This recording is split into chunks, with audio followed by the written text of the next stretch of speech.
The crisp morning air bit at my cheeks. A welcome sting as I steadied my breath. The scent of pine and damp earth filling my lungs.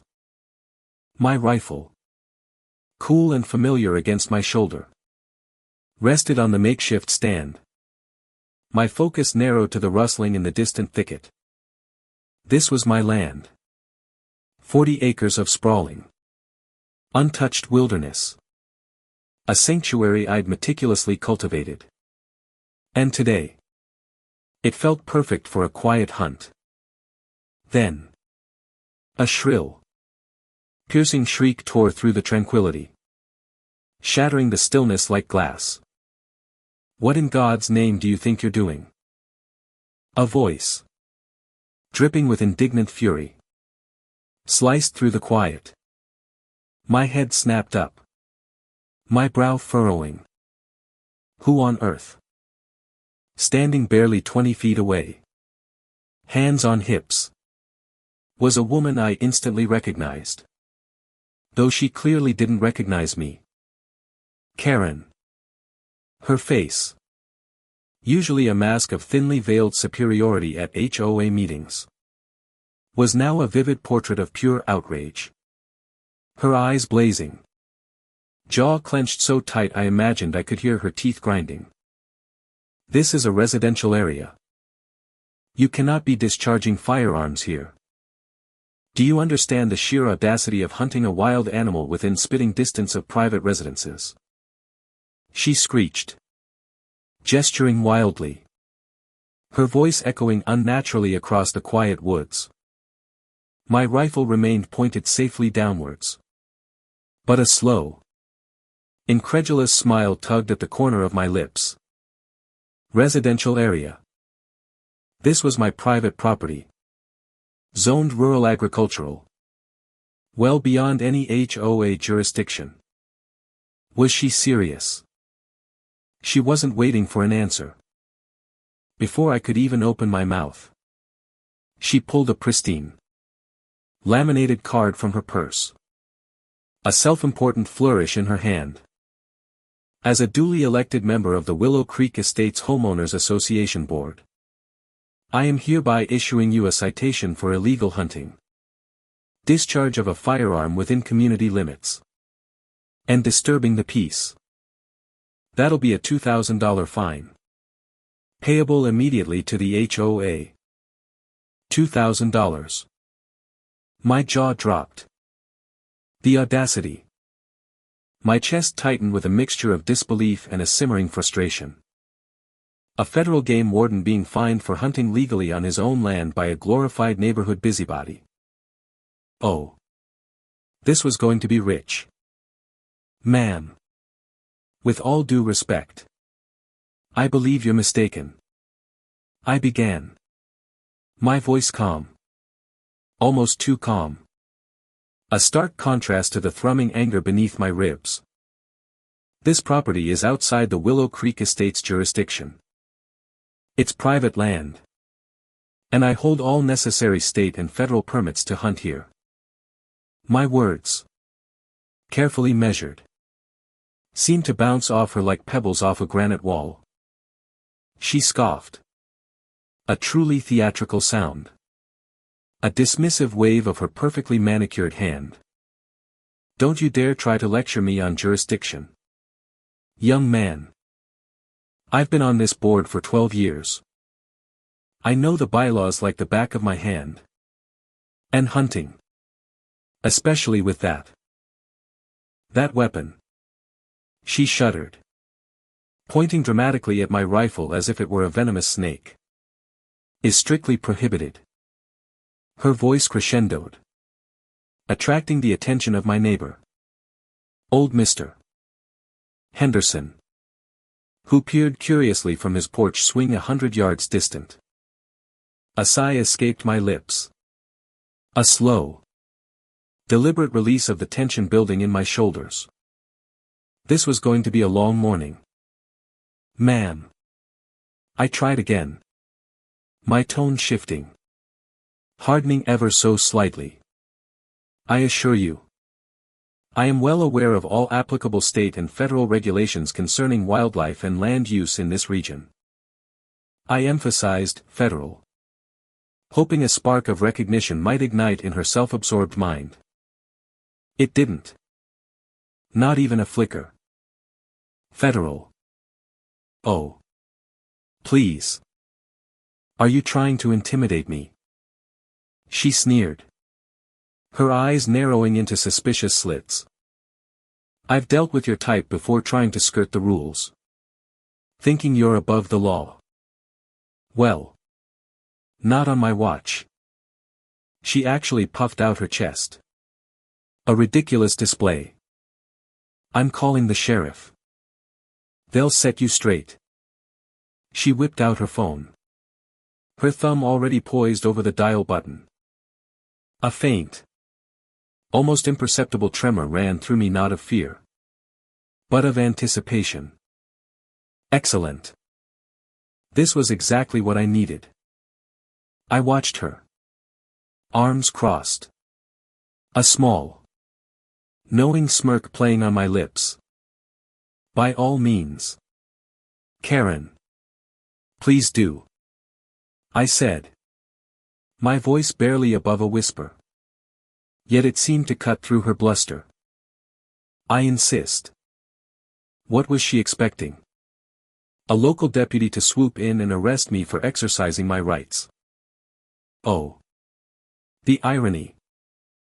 The wind rustled through the leaves overhead.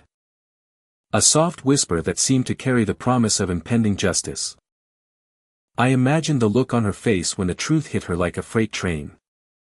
Would she stammer? Would she turn crimson? I couldn't wait to find out. Minutes later. Which felt like an eternity under Karen's unwavering, accusatory stare. The distant wail of a siren began to grow. Approaching rapidly. My heart began to pound a little harder. A drummer's beat against my ribs. Karen beamed. A smug, triumphant grin spreading across her face. See. I told you. The law is on my side. She crowed. Preening like a peacock. The patrol car, a gleaming county sheriff's cruiser, pulled up the long gravel driveway leading to my property, kicking up a plume of dust. Deputy Miller, a young man I knew well and respected immensely, stepped out. His uniform crisp. His eyes scanning the scene. He gave a slight nod in my direction. A subtle gesture that only someone in our line of work would catch. My heart swelled a little. A quiet sense of camaraderie. This was it. Deputy. Thank goodness you're here. Karen practically bounded towards him. A picture of aggrieved innocence. This man. She jabbed a finger in my direction. Was illegally hunting on his property.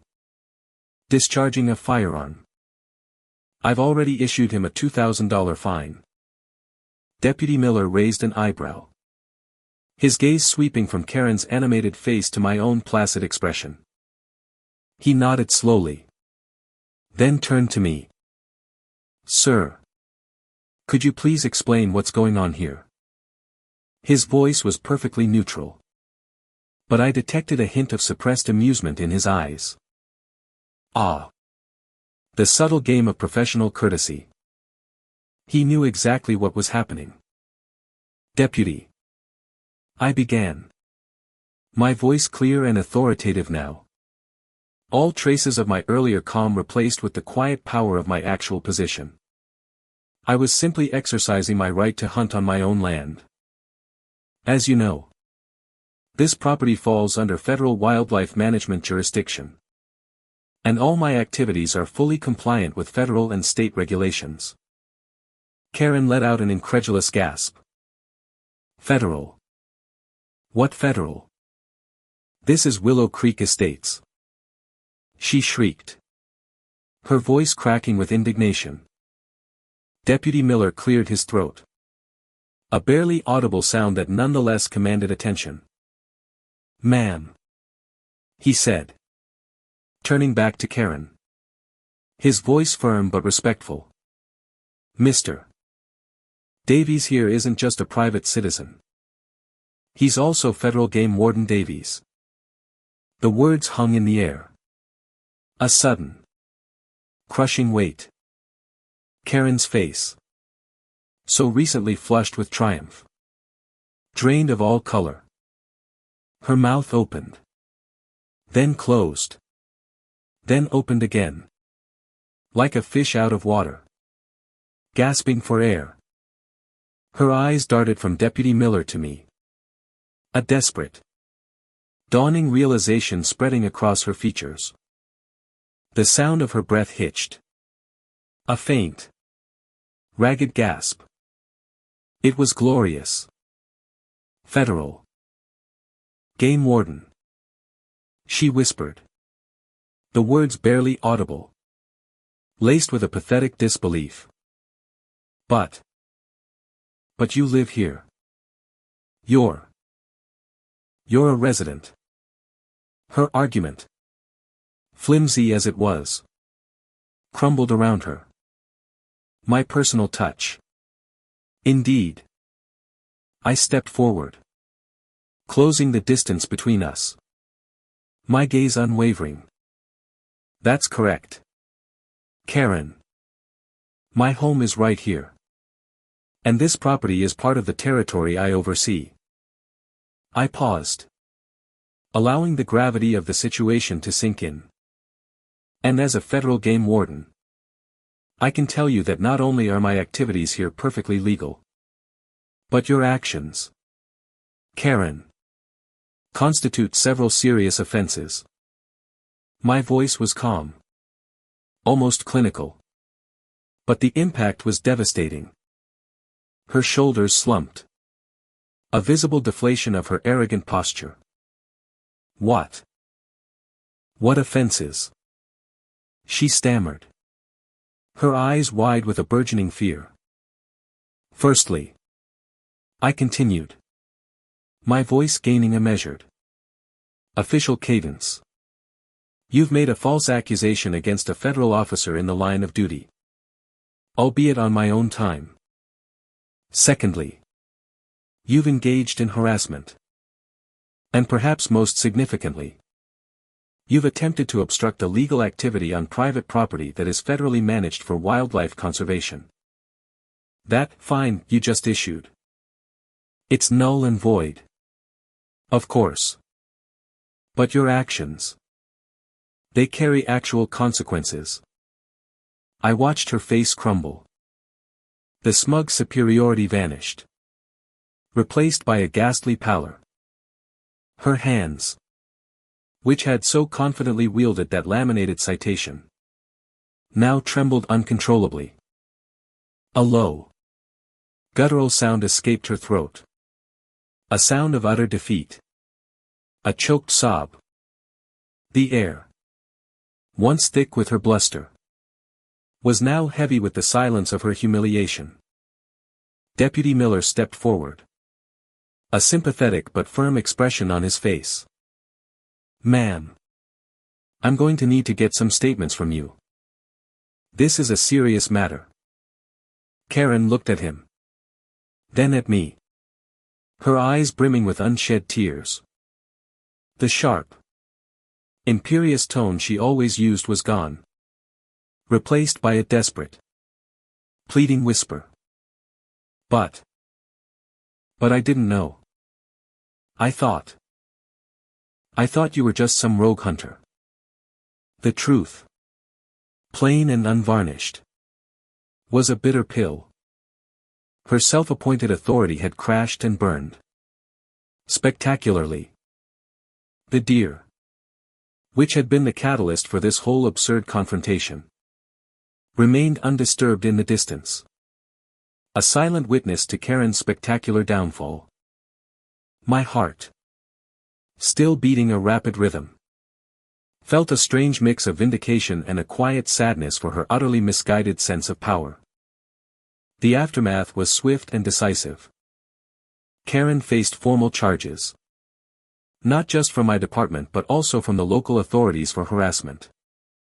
The HOA, already wary of her domineering tactics, quietly removed her from the board. Justice, swift and undeniable, had a way of cutting through the thickest layers of arrogance.